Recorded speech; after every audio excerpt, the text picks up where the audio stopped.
Healthcare provider is encouraging patients with compromised immunity to register for an additional COVID-19 shot.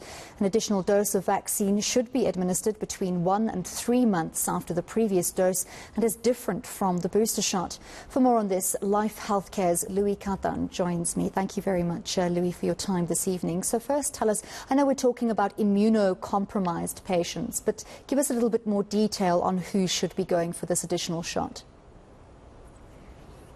Thank you, Emily, and thank you, viewers.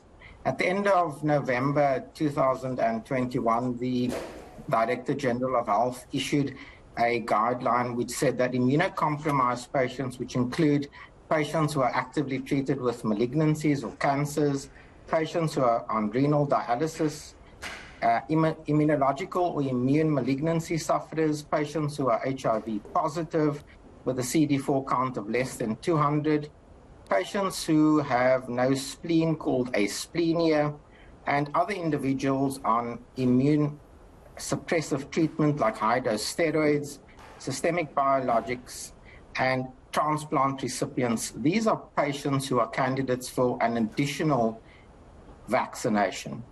So tell us how this shot is different from the booster shot. The additional shot is given in immunocompromised patients because these patients potentially do not mount an adequate immune response to the COVID-19 vaccine, whereas a booster shot is given in patients who have initially manifest an immune response, but over time the antibody levels wane or decrease. And the booster shot is then given to increase the antibody levels in South Africa 6 months after the last Pfizer vaccination, as an example, and therefore to increase your protection and to give you long-term better antibody protection. So where can patients who are immunocompromised access this additional shot? And are there restrictions on which cases of immunocompromised patients do not qualify?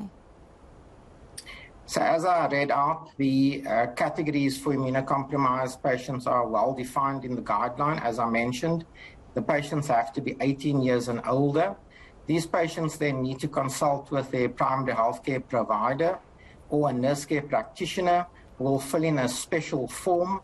These patients then can go to any vaccination site, and at the vaccination site they can have their additional vaccination dose administered.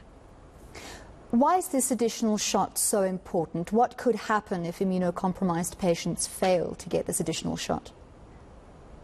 Generally, immunocompromised patients are at higher risk of contracting severe COVID. They say they are more susceptible, that's the first thing. And secondly, as mentioned earlier, these patients do potentially not mount an adequate antibody response, which means that their protection is not adequate with the standard vaccination regime, and that's why the additional shot is vital. Well, thank you very much for speaking to us. That was Kathan.